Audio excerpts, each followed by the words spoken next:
राज्याचे उपमुख्यमंत्री एकनाथ शिंदे त्यांच्या दरेगावी आणि दिल्ली अशा दोन ठिकाणी गेले की भाजपला आणि महाराष्ट्राच्या राजकीय वर्तुळाला धडकी भरते। आपली नाराजी, आपली अस्वस्थता, आपला राग व्यक्त करण्याचा शिंदेंचा हा पॅटर्न आता महाराष्ट्राला कळून चुकलाय। याच पार्श्वभूमीवर काल एकनाथ शिंदे दिल्लीकडे रवाना झाले आणि इथे राज्यामध्ये चर्चांना उधाण आलं। वरवर पाहता सध्या महाराष्ट्राची राजकीय वर्तुळातली शांतता जरी दिसत असली तरी मग शिंदेंना आता नेमकं काय खुपतंय? आता शिंदे दिल्लीत का गेले आणि आता पुन्हा कशावरून ते नाराज आहेत, असे अनेक प्रश्न या निमित्तानं निर्माण होऊ लागले। पण आता अखेर या मागचं कारण कळलंय आणि ते कारण अर्थातच शिंदे सेनेची भाजपवरची तीव्र नाराजी आहे। आणि या संबंधित शिंदे आणि पंतप्रधान नरेंद्र मोदींमध्ये थोड्याच वेळापूर्वी तब्बल 2 तासांची चर्चा झाली आहे। नेमकं काय घडलंय आज दिल्लीमध्ये सगळं पाहूयात या व्हिडिओच्या माध्यमातून। लगेच व्हिडिओला सुरुवात करूया। नमस्कार, मी गौरी आणि तुम्ही पाहत आहात प्राईम टाइम महाराष्ट्र। सुरुवातीला एक महत्त्वाची आठवण, तुम्ही जर अजूनही आमचं चॅनेल सबस्क्राईब केलं नसेल तर ते जरूर करा।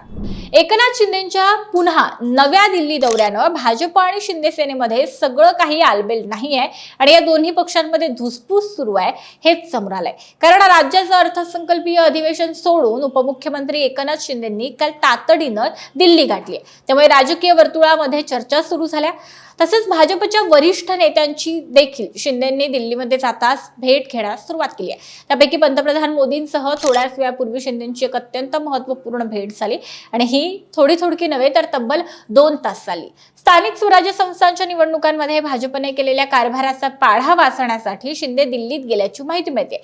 या निवडणुकीदरम्यानचा जागा वाटप आणि मित्रपक्षांमधील समन्वयाबद्दल शिंदे आपली भूमिका स्पष्ट करण्यासाठी केंद्रीय मंत्र्यांची भेट घ्यायला गेलेले आहेत। शिवाय आगामी विधान परिषद निवडणुका आणि मंत्रिमंडळ विस्तार याबाबत सुद्धा शिंदे या दौऱ्यादरम्यान चर्चा करणार असल्याचं बोललं जातंय। आता तसं पाहायला गेलं तर महापालिका निवडणुकांमध्ये महायुतीतील भाजप आणि शिंदे सेना या दोन्ही पक्षांना चांगलं यश मिळालं। राज्यातील बऱ्याच महापालिकांवर या दोन्ही पक्षांच्या सत्ता आलेल्या आहेत। काही ठिकाणी शिंदे सेनेचा तर काही ठिकाणी भाजपचा महापौर झालाय। महापालिका निवडणुकांनंतर झालेल्या जिल्हा परिषदेच्या निवडणुकांमध्ये सुद्धा महायुतीने चांगली कामगिरी केली। या निवडणुकीत सुद्धा भाजप आणि शिंदे सेनेला दोन्ही पक्षांना चांगलं यश मिळालंय। पण असं सगळं असून सुद्धा शिवसेना आणि भाजपमध्ये जी धुसफूस असायची, जी नाराजी असायची ती आताही आहे। चांगलं यश मिळून सुद्धा भाजपने अनेक ठिकाणी निकालांनंतर जे हेतुपूर्वक शिंदे सेनेसोबत केलेलं राजकारण आहे किंवा सत्तेपासून शिंदे सेनेला हेतुपूर्वक दूर ठेवण्याचा जो काही केलेला प्रयत्न आहे, काही ठिकाणी राष्ट्रवादी सोबत मिळून केलेला हा प्रयत्न तो शिंदे सेनेला अजिबातच रुचलेला नाही आणि याच वरून सध्या भाजप आणि शिंदे सेनेमध्ये अजूनही धुसफूस सुरू असल्याचं बोललं जातं आणि हीच धुसफूस ही शिंदेंना आता दिल्लीपर्यंत पोहोचवायची आहे आणि त्यांनी म्हणूनच हा दौरा केल्याचं म्हटलं जातं। मिळालेल्या माहितीनुसार दिल्ली दौऱ्यावर असलेल्या एकनाथ शिंदेंनी सोमवारी रात्री दिल्लीमध्ये अधिवेशनात सहभागी होणाऱ्या सर्व शिवसेना खासदारांची बैठक घेतली। त्यावेळी त्यांनी सर्व खासदारांना संसदेमध्ये पक्षाची भूमिका काय असावी याबाबत मार्गदर्शन केलं। शिवाय आजच शिंदेंनी मोदींची भेट घेतली। मी मगाशी म्हटलं त्याप्रमाणे ही भेट 2 तास चालली। त्यानंतर ते लोकसभेचे अध्यक्ष ओम बिर्लांच्या भेटीसाठी सुद्धा गेले। तसंच याच दौऱ्यामध्ये शिंदे हे सुप्रीम कोर्टामध्ये सध्या सुरू असलेल्या शिवसेना पक्ष आणि चिन्हा संदर्भातल्या सुनावणी संदर्भात न्यायालयीन लढाईचा आढावा घेण्यासाठी आपल्या वकिलांची भेट घेण्यासाठी सुद्धा गेल्याची माहिती मिळते। आता या सगळ्यामध्ये तुम्हाला एक लक्षात येत असेल किंवा तुम्ही एक ऑब्झर्व केलं असेल तर की शिंदे जेव्हा दिल्लीमध्ये जातात तेव्हा ते अमित शहांची भेट आवर्जून घेतात।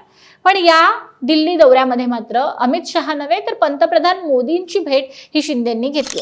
आता यामागे कारण शिंदेंनी असं सांगितलं की अमित शहा हे सध्या 5 राज्यांच्या विधानसभा निवडणुकांच्या तयारीमध्ये गुंतलेले आहेत आणि तेही योग्य आहे। पण दुसरं कारण एक आपण लक्षात घ्यायला हवं की स्थानिक स्वराज्य संस्थांच्या निवडणुका लागण्याच्या पूर्वी सुद्धा शिंदे एकदा दिल्लीमध्ये गेले होते आणि शिंदेंनी अमित शहांची भेट घेऊन भाजप संदर्भात काही तक्रारी केल्या होत्या आणि काही मागण्या केल्या होत्या।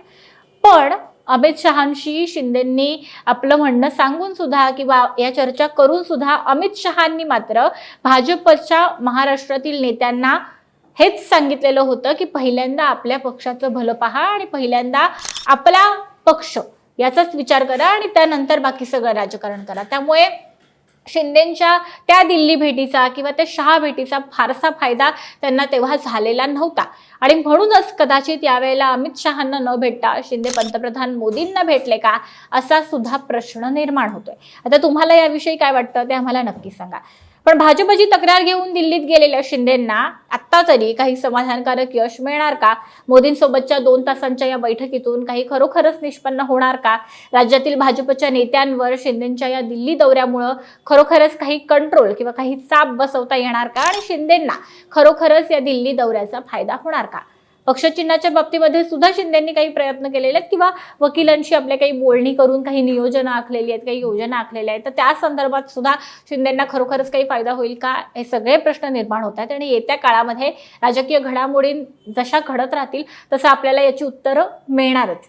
त्या संदर्भातल्या सगळ्या अपडेट्स, सगळ्या घडामोडी आम्ही वेळोवेळी तुमच्यापर्यंत पोहोचवत राहू.